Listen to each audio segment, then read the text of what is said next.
80, Open Bag H, which contains some air filter parts. So we're going to assume that you've got that done.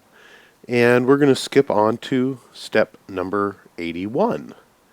At this point, go ahead and grab your main portion of your air filter, which is this unit right here. And there is a rubber gasket, which we've taken a little bit of green slime and put around it like we do with all of our rubber parts. We're going to slip this right into that little groove. You can see the little groove that goes around. It slips right in there. At this point, let's go ahead and just slide it right into the mating edge,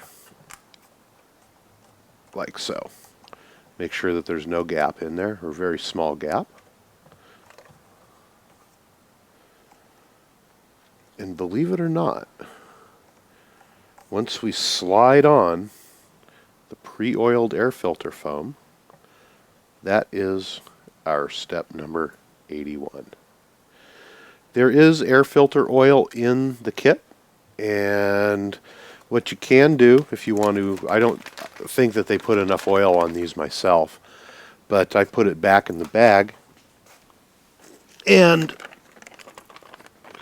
squeeze some oil in there around on the foam, and then just use the plastic bag and squish it, and that'll distribute all of the oil onto the filter properly. So I've put a little bit more oil on this one.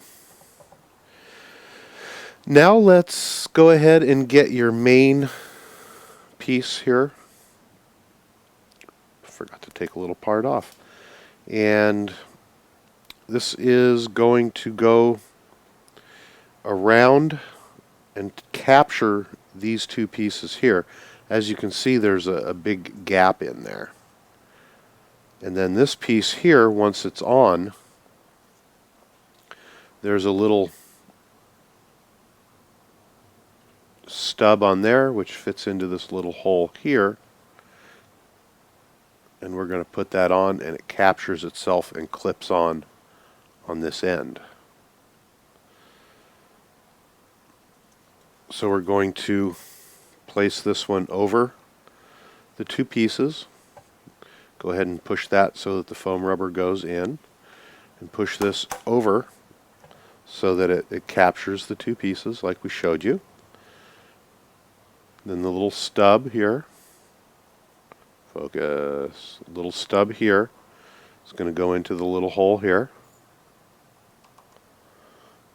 and we're going to swing it around. Make sure that it captures both pieces.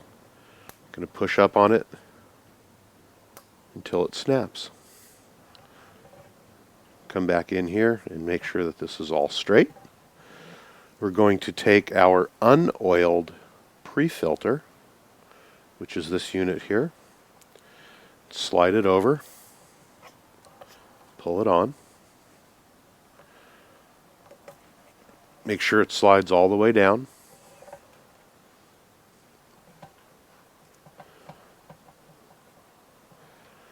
Before we go any further, there's a couple little tricks that we've used throughout the years, and it does work very, very well.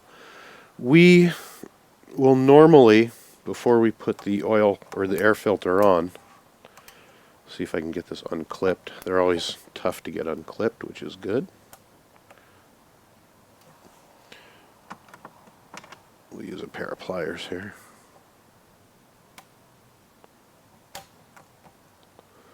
Maybe. There we go.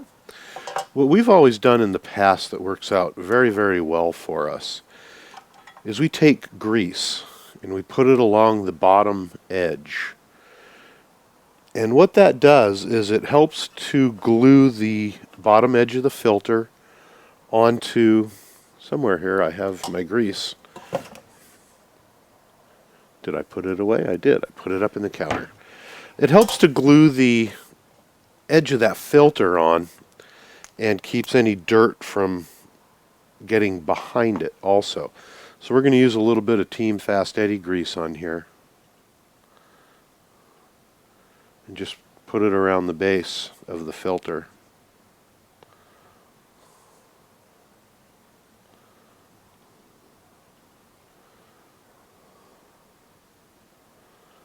Like that.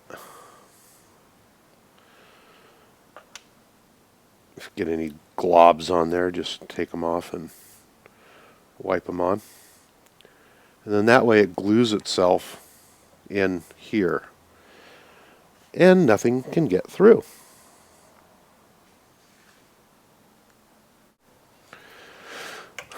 You can turn it, and it helps. Again, any type of contamination that you do get into the engine is not good. So anything that we can do to prevent that without slowing down the breathing of the engine is just that much better for us. I'm also going to take the sleeve here, pre-filter, and put it back on. We're going to want to make sure that it goes up all the way around the filter.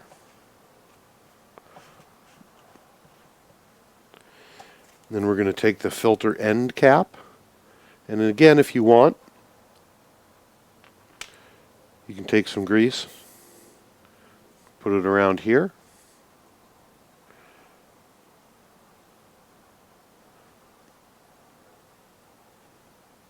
put this on and twist it to 90 degrees. From there, we're going to use the little clip that comes in the bag and secure the front plate on.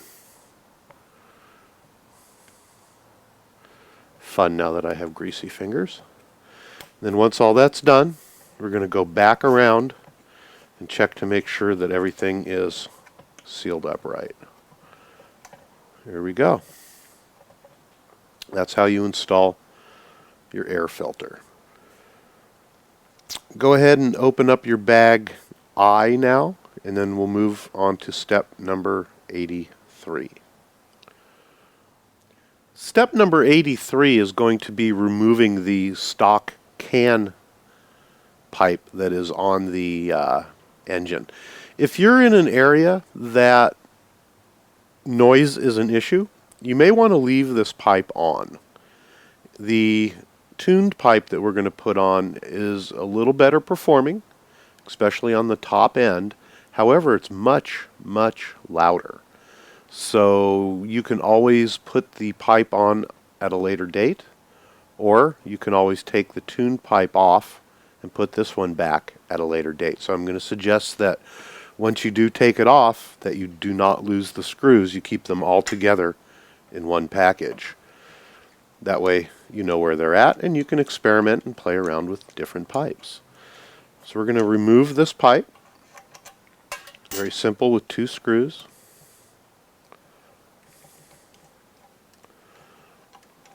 And when you peel it off, let's be careful and try to get the gasket off all in one piece. Sometimes you can, sometimes you can't. And look at that, we did. The gasket is still intact on the pipe. Let's leave it there. I'm going to take and I use Ziploc baggies. I'm going to put this all in a Ziploc baggie and save it. One thing that's not mentioned in the manual before we move on to step number 84 is let's go ahead and look and make sure that we don't have any material on the exit port here that's going to keep our new pipe gasket from sealing. If there is, very simply, you can just scrape it off. I'm just showing you here because ours was just right. You can see a little discoloration, but that's nothing that's sticking up. This is your tuned pipe header that we're going to install. And it is quite hefty. It's a good header. And this is the gasket that was contained in your bag. Come on. There we go. we're going to place the gasket just like so onto the header. And it's a little bit difficult sometimes to hold everything up and get it screwed on. The screws that we're going to use have a flange on them. Come on, focus in. There we go. Maybe not. Okay. They have the screws have little washers on them already. Come on. It's wanting to focus. There we go. How's that? So you want to use 2 of these. We're also going to use red Loctite on them. Now you can use the red Loctite that comes with your kit. However, that is not high heat Loctite. You can get the Team FastEddy high heat Loctite, or you can get another brand. It's just going to help ensure that these don't back out, because they like to do that. I'm going to go ahead and put some liberally on both. Sorry about the focus problem here. We'll be done with this shot here in just a second and see what's wrong with the camera. So again, we're going to hold this up. The pipe, header when it's on, mounts up, not down, but up. So we're going to put 1 screw through, make sure that we capture the gasket, and we're going to put that in just a couple of turns to hold it.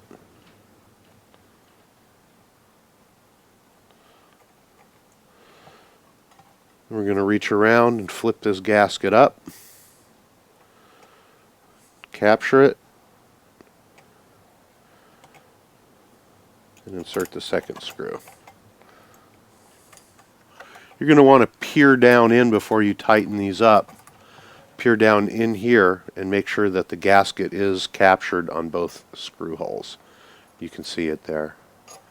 Once that's done, we can tighten it up.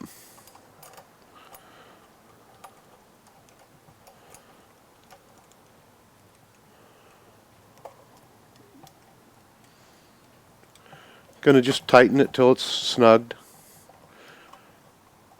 There's a tight bolt head there. Tighten up the second one.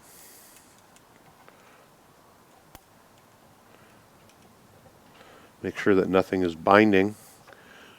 Kind of peer down in here again, make sure everything's sitting flat. And at that point, let's go ahead and torque them down good.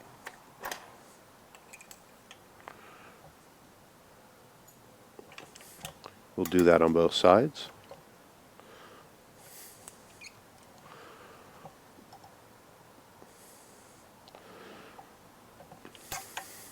And make sure they're torqued down. Okay, we're finished with step number 84. So we will go ahead and get all the pieces for step number 85 put together. And we'll get back on a roll here. Let me check out what's wrong with the camera. Focusing so we can get that problem taken care of.